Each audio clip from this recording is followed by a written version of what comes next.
It's that time of the year when the spotlight shines on the country's great authors who have penned down South African stories while reflecting on those that have carved a way for them, the legends that have passed on. 28 authors have been shortlisted for the finals of the 2017 South African Literary Awards, and this annual feast of words has been existing since 2005 and travels throughout the country yearly, with different provinces hosting it, celebrating the power of written words. In a country where the culture of reading is not much to be desired, these awards come festival have been growing from leaps and bounds with partnerships from various stakeholders, with this year's finals taking place in a week's time. Now, to unpack this year's installment of the Literary Awards is taking place on the 7th of November. We are joined in studio by the founder of Writers Associates and Sala Rax Siako, and alongside one of the competition nominees, Don Makatile. Very good morning and thank you so much for joining us here on 8 and 7. It is a great pleasure to have you with us in studio. Let's start about what the awards is all about. How did it come to light that this award is needed in South Africa? Well, the South African Literary Awards, as you said, were established in 2005 to really celebrate the craft of writing and the practitioners of our literature in South Africa. We started off with the category of the National Poet Laureate, which was bestowed on the now late Professor Mazisi Kunene, and later to Professor Kiurapes Khositsi, who is now the reigning Poet Laureate. And after that, we added quite a number of other categories, including the Literary Journalism Award, which my comrade and friend here, Don Makatile, has been nominated for. Now, Don, I actually want to talk more about the award that you've been nominated for. Just tell us a bit more about why you've been nominated for this award. Give us some more information. Yes, good morning to you and the viewers. I write about books. I haven't written a book yet, though that is still in the pipeline. I write about books and their authors. It has always been a passion of mine, an area of interest, really. And I've always done, literary journalism in all the places I've worked at.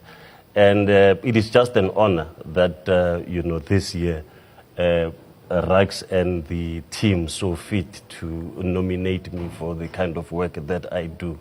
It is really, great to be associated with books and, its world,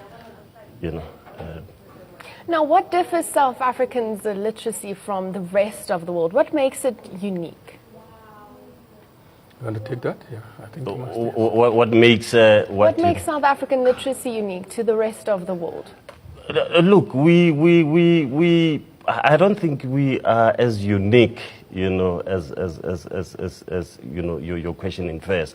But we are just part of a big global world that enjoys books and authors. We are lucky that in South Africa we are seeing a great emergence of young and new voices that are coming through. There was a time before when there was this dearth of young writers and new voices. The tide has turned. People are writing more and populating the literary space with unique and great voices. Now, I do have it here that there are two new languages, Glam and Kun. If I am pronouncing it correctly, you can help me on that. But why was the decision made to actually include this in the South African Literacy Awards? Well, the way we go about as the South African Literary Awards, we first send out the calls for submission. And so people, as individuals and as institutions like publishers and writers themselves, do send in these contributions, the submissions. So this also came through the same process. And we feel very honored ourselves and quite proud that the language spoken by the first people of South Africa, the San people and the Hoi, is going to be recognized in this wonderful way. Well, just before we wrap up, for young writers, let me come to you for this question. For young writers, what does this award mean for the young writers of South Africa? Look, I don't think people necessarily write for awards. You know, there is this, you know, something, you know, I always say, and it is perhaps a view shared by many people, that you write to heal something inside. You know, there's a catharsis that you go through by you know, indulging in the art of writing. When an award comes, you know, it is just the cherry on top, you know, but people write just to heal and, you know, ventilate. And if you are awarded, you know, for the work that you do, you know, it is just a double whammy.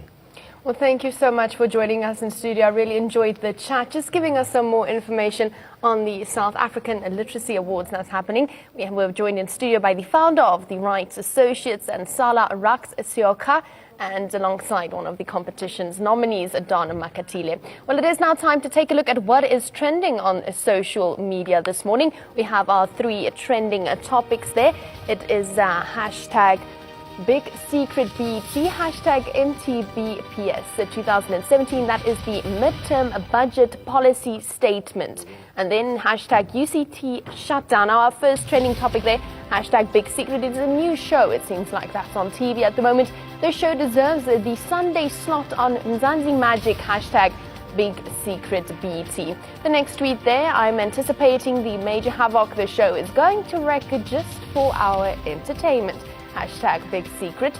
It's about time someone opens up the conversation about male-on-male sexual assault. Hashtag Big Secret BT. Hashtag No More Broken Men. Our next trending topic, of course, it is the midterm budget policy statement 2017 that Malusi Gigaba had spoken about yesterday. Now, a nuclear deal disposed Telkom, save SAA serious. We do see some people are not very happy